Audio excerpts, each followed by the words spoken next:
قوم لوط جنہوں نے ایسی برائی کو ایجاد کیا جو ان سے پہلے دنیا میں کسی قوم نے نہ کیا تھا، ایسی بدکاری جس کی مثال تاریخ میں کہیں نہیں ملتی۔ اس قوم نے ایسا کیا کام کیا تھا اور ان کا کیا انجام ہوا؟ حضرت لوط علیہ السلام اللہ کے ایک برگزیدہ نبی تھے۔ آپ کے والد کا نام ہاران تھا جو تاریخ کے بیٹے تھے۔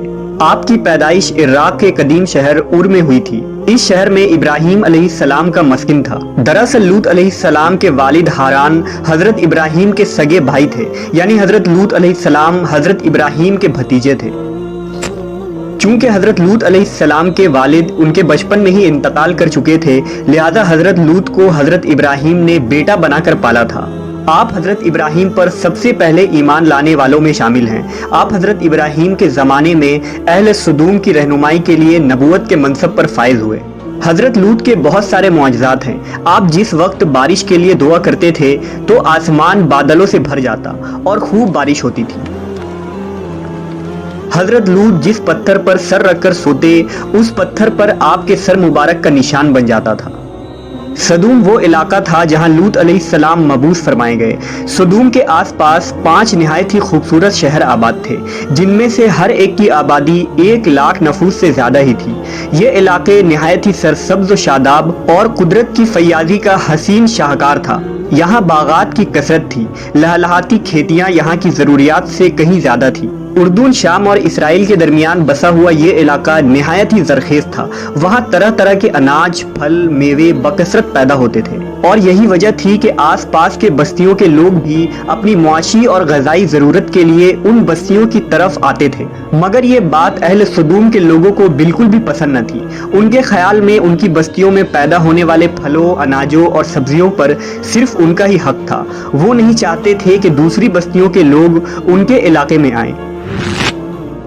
ایک دن سدوم کے لوگ اس بات پر غور و فکر کر رہے تھے کہ باہر سے آنے والے لوگوں کو یہاں آنے سے آخر کیسے روکا جائے، کہ ابلیس ایک بزرگ کی شکل میں ان کے محفل میں آیا اور کہا، اگر تم ان سے پیچھا چھڑانا چاہتے ہو تو میرے کہنے پر عمل کرو۔ اس اجنبی بزرگ کی بات لوگوں نے بہت توجہ سے سنی۔ ابلیس نے کہا، میں کل بتاؤں گا۔ دوسرے دن ابلیس ایک خوبصورت جوان لڑکے کی بھیس میں آیا اور انہیں اپنی عورتوں کے بجائے مردوں کے ساتھ فعل بد کرنا سکھایا۔ ابلیس نے کہا کہ اگر تم ان بستیوں کے لوگوں سے نجات چاہتے ہو جو تمہاری بستی میں آ جاتے ہیں تو ایسا کرو کہ جب بھی کوئی شخص تمہارے علاقے میں آئے تو تم لوگ زبردستی اس کے ساتھ اپنی خواہش پوری کرو۔ اس طرح یہ لوگ اس بستی میں آنا چھوڑ دیں گے۔ اپنی نفسانی خواہشات کے لیے مردوں سے بدفعلی اس قوم کا دستور بن گیا تھا۔ یہاں بے حیائی عام ہو گئی تھی۔ حکمراں، سردار، رؤسا، ہر طبقے میں گھر گھر یہ عمل پھیل گئی تھی۔ بھری محفل میں یہ لوگ اس فحاشی کے کام کو کر کے خوش ہوتے تھے۔ کوئی بھی محفل اس کام کے بغیر ادھوری سمجھی جاتی تھی۔ خاص کر مسافروں میں سے کوئی خوبصورت لڑکا ہوتا تو یہ لوگ اسے اپنا شکار بنا لیتے۔ تلمود میں لکھا ہے کہ اہل سدوم اپنی روزمرہ کی زندگی میں سخت ظالم، دھوکے باز اور بد معاملہ تھے۔ کوئی مسافر ان کے علاقے سے بخیریت نہ گزر سکتا تھا۔ کوئی غریب ان کی بستیوں سے روٹی کا ایک ٹکڑا نہ پا سکتا تھا۔ بارہا ایسا ہوتا تھا کہ باہر کا آدمی ان کے علاقے میں پہنچ کر فاقوں سے مر جاتا اور یہ اس کے کپڑے اتار کر اس کی لاش کو برہنہ دفن کر دیتے۔ اپنی وادی کو انہوں نے ایک باغ بنا رکھا تھا جس کا سلسلہ میلوں تک پھیلا ہوا تھا۔ اس باغ میں وہ انتہائی بے حیائی کے ساتھ اعلانیہ بدکاریاں کرتے تھے۔ حضرت لوط علیہ السلام نے انہیں توحید کی دعوت دی اور بدکاری کے اس گھنونے عمل سے توبہ کرنے کا حکم دیا۔ حضرت لوط نے کہا، تم بے حیائی کیوں کرتے ہو؟ کیا تم عورتوں کو چھوڑ کر لذت حاصل کرنے کے لیے مرد کی طرف مائل ہوتے ہو؟ حقیقت یہ ہے کہ تم احمق لوگ ہو۔ حضرت لوط اہل سدوم کو دن رات واعظ و نصیحت کیا کرتے، لیکن قوم پر اس کا کوئی اثر نہ ہوا، بلکہ وہ بہت فخریہ انداز میں یہ کام کرتے تھے۔ انہیں حضرت لوط کا سمجھانا بھی برا لگتا تھا، لہٰذا انہوں نے صاف صاف کہہ دیا کہ اگر تم ہمیں اسی طرح برا کہتے رہے اور ہمارے کاموں میں مداخلت کرتے رہے تو ہم تمہیں اپنے شہر سے نکال دیں گے۔ حضرت لوط نے نصیحت و تبلیغ کا سلسلہ جاری رکھا، لہٰذا ایک دن اہل سدوم نے خود ہی عذاب الہی کا مطالبہ کر دیا۔ اللہ تعالیٰ نے اب تک ان کے اس بدترین فحاشی اور بدکاری کے باوجود ڈھیل دے رکھی تھی، لیکن جب انہوں نے حضرت لوط سے ایک دن کہا کہ اگر تم سچے ہو تو ہم پر عذاب لے آؤ، لہٰذا ان پر عذاب الہی کا فیصلہ ہو گیا۔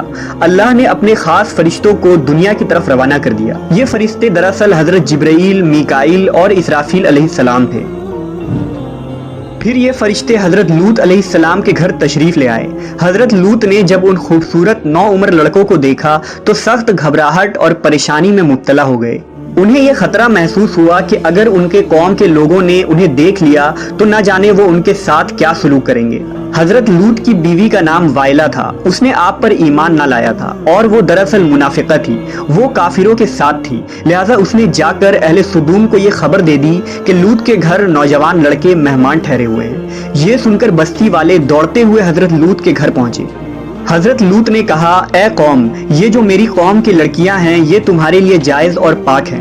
اللہ سے ڈرو اور مجھے میرے مہمانوں کے سامنے رسوا نہ کرو۔ کیا تم میں سے کوئی بھی شائستہ آدمی نہیں؟ حضرت لوط کی بات سن کر وہ لوگ بولے، تم بخوبی واقف ہو کہ ہمیں تمہاری بیٹیوں سے کوئی حاجت نہیں، اور جو ہماری اصل چاہت ہے اس سے تم بخوبی واقف ہو۔ قوم لوط کے اس بے شرمانہ جواب سے اندازہ لگایا جا سکتا ہے کہ وہ فعل بد میں کس حد تک مبتلا ہو چکے تھے۔ جب حضرت لوط علیہ السلام کی قوم ان کے گھر کی طرف دوڑتی ہوئی آئی تو حضرت لوط نے گھر کے دروازے بند کر دیے اور ان نوجوانوں کو ایک کمرے میں چھپا دیا۔ اس بدکار لوگوں نے آپ کے گھر کا گھیراؤ کیا ہوا تھا اور ان میں سے کچھ گھر کے دیوار پر بھی چڑھنے کی کوشش کر رہے تھے۔ حضرت لوط اپنے مہمانوں کی عزت کے خیال سے بہت زیادہ گھبرائے ہوئے تھے۔ فرشتے یہ سب منظر دیکھ رہے تھے۔ جب انہوں نے حضرت لوط علیہ السلام کی بے بسی اور پریشانی کا یہ عالم دیکھا تو حقیقت سے پردہ اٹھاتے ہوئے یوں فرمایا، اے لوط، ہم تمہارے رب کے بھیجے ہوئے فرشتے ہیں، یہ لوگ ہرگز تم تک نہیں پہنچ سکیں گے۔ ابھی کچھ رات باقی ہے تو اپنے گھر والوں کو لے کر چل دو اور تم میں سے کوئی شخص پیچھے مڑ کر نہ دیکھے۔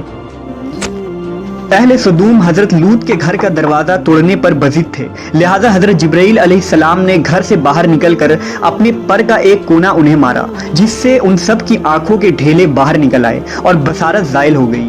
یہ خاص عذاب ان لوگوں کو پہنچا جو حضرت لوط کے پاس بد نیتی سے آئے تھے۔ حضرت لوط علیہ السلام حقیقت حال جان کر مطمئن ہو گئے اور اپنے گھر والوں کے ساتھ رات ہی کو نکل کھڑے ہوئے۔ بیوی بھی ان کے ساتھ تھی، لیکن کچھ دور جا کر وہ واپس اپنے قوم کی طرف پلٹ گئی اور قوم کے ساتھ جہنم رسید ہو گئی۔ صبح کا آغاز ہوا تو اللہ کے حکم سے حضرت جبرائیل نے بستی کو اپنے پر سے اکھاڑ دیا اور پھر اپنے بازو پر رکھ کر آسمان پر چڑھ گئے، یہاں تک کہ آسمان والوں نے بستی کے کتے کے بھونکنے اور مرغوں کے بولنے کی آوازیں سنی۔ پھر اس بستی کو زمین پر دے مارا، جس کے بعد ان پر پتھروں کی بارش ہوئی۔ ہر پتھر پر مرنے والوں کا نام لکھا ہوا تھا۔ جب یہ پتھر ان کو لگتے تو سر پاش پاش ہو جاتے۔ صبح سویرے شروع ہونے والا یہ عذاب اشراق تک پوری بستی کو نیست و نابود کر چکا تھا۔ قوم لوط کی ان خوبصورت بستیوں کو اللہ نے ایک انتہائی بدبودار اور سیاہ جھیل میں تبدیل کر دیا، جس کے پانی سے رہتی دنیا تک کوئی فائدہ نہیں اٹھایا جا سکتا۔ سمندر کے اس خاص حصے میں کوئی جاندار، مچھلی، میڈک وغیرہ زندہ نہیں رہ سکتے، اس لیے اسے ڈیڈ سی یعنی بحر مردار کہا جاتا ہے، جو اسرائیل اور اردن کے درمیان واقع ہے۔ ماہرین آثار نے 10 سالوں کی تحقیق و جستجو کے بعد اس تباہ شدہ شہر کو دریافت کیا تھا۔